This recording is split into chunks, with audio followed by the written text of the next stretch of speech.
We have a huge Red Sox signing incoming as a new report reveals a major Red Sox update on DFA'd Washington National Nathaniel Low. We get you all the latest right here, right now on a Red Sox Digest. Welcome in, everybody. I'm Jace Andrews. We're happy you chose to join us here today. As always, if you're new, make sure you hit that subscribe button. We're covering the Boston Red Sox 365 days, even after that abysmal loss to the Miami Marlins. I start this video off by saying DFA Isaiah Campbell. All right, let's get into today's video. The first-base options this year have not exactly gone well. Kristian Campbell didn't start off the season well, and then by the time he felt like he was starting to hit his stride a little bit, boom, out for the season as he hurt his knee in a major way, landing on first base. And I'll give credit where credit is due. Abraham Toro has done a fantastic job over there at first base. However, he has slowed down as of late, and this is just a personal opinion. I have had high hopes for the Red Sox all year. I have thought this team was a playoff team from the get-go. And there's been times where this team has looked like a World Series team, and Paston has said that. There's been multiple media outlets saying the same thing. But I don't know if Abraham Toro is going to be a part of that. I think that there needs to be something else. Now, we're going to talk about a potential signing here that was reported by none other than Chris Cotillo.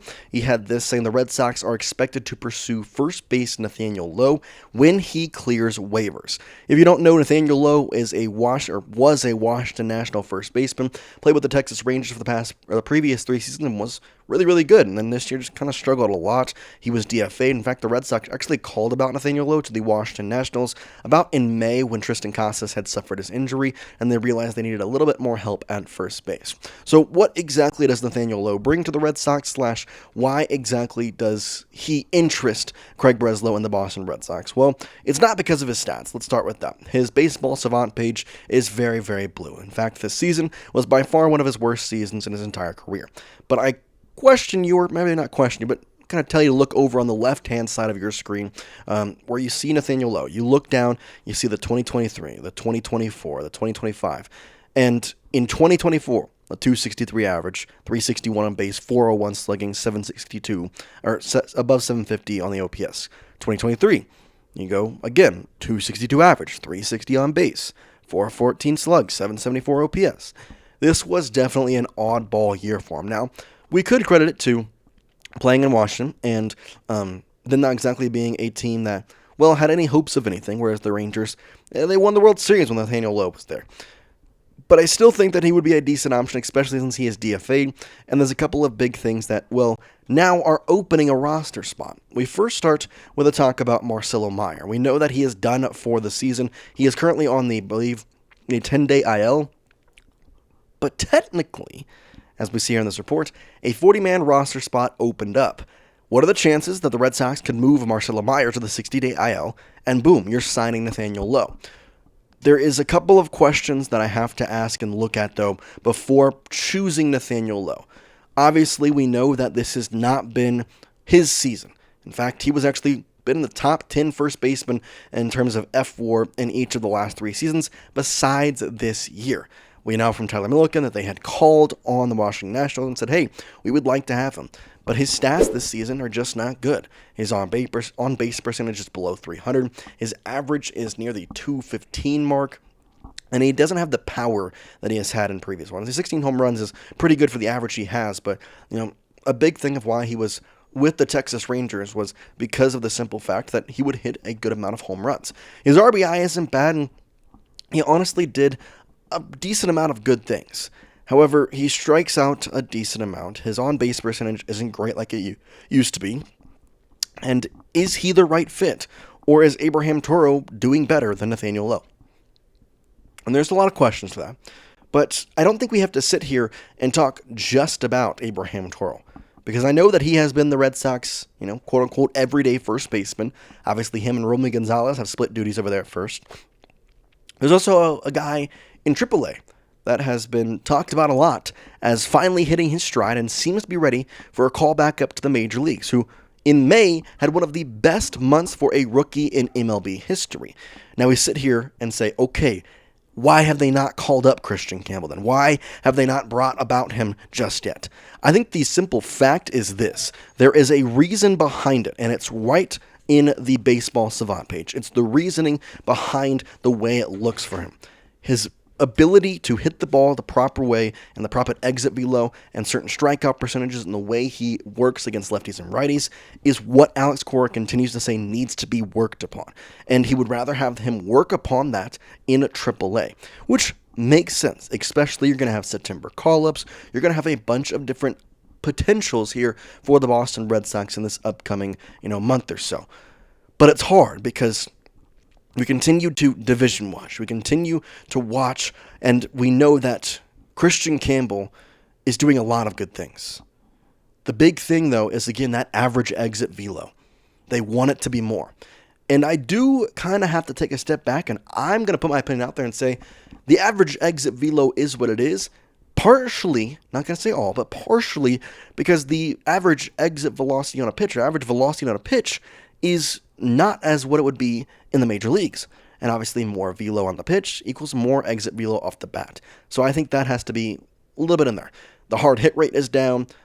I think it's still a point to be made that what Alex Cora is saying about he needs his, exit velo to go up. We want to see certain things from him.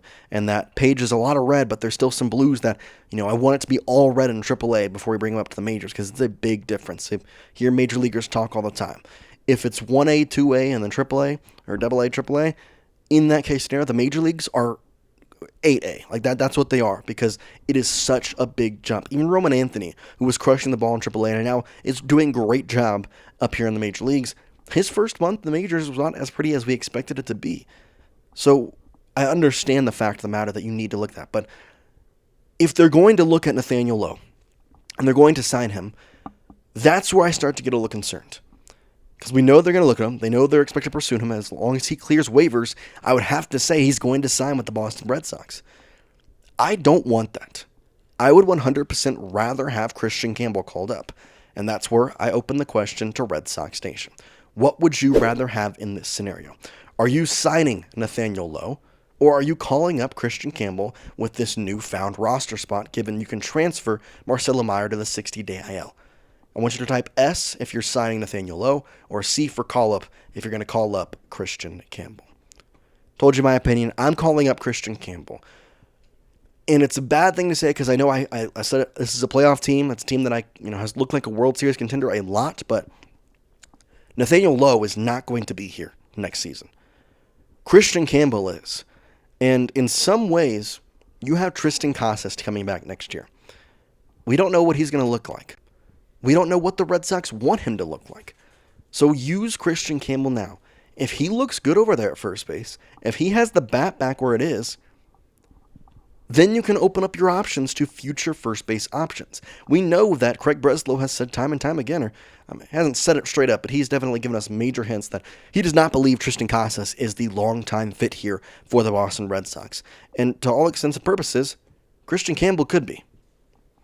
Now, does that mean he will be?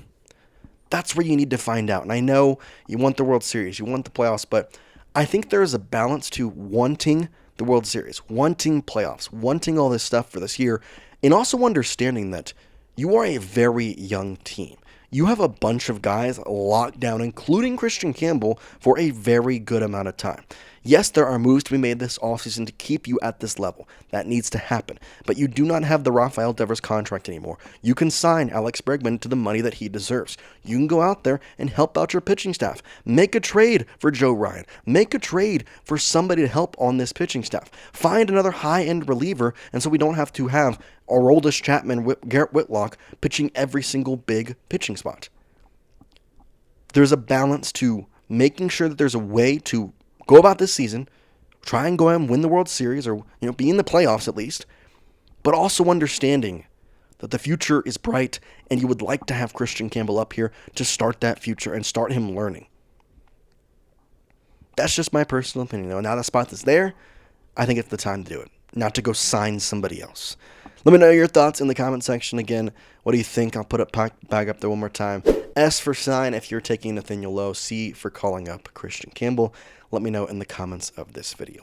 We appreciate you watching. Hopefully it's a better series against, not a better series. You won the series against Miami. Just really dumb loss today because Isaiah Campbell yesterday could not do anything. So, whatever. I digress. Hopefully we can sweep the Pirates and, the Blue Jays are playing the Brewers this week, and the Brewers have some sort of devil magic going on where they don't lose anything. So hopefully we could sweep. Blue Jays getting swept. We can pop a couple games up there, and maybe get closer to that division title. We appreciate every single one of you watching, and we'll see you next time here on Red Sox Digest. Peace out.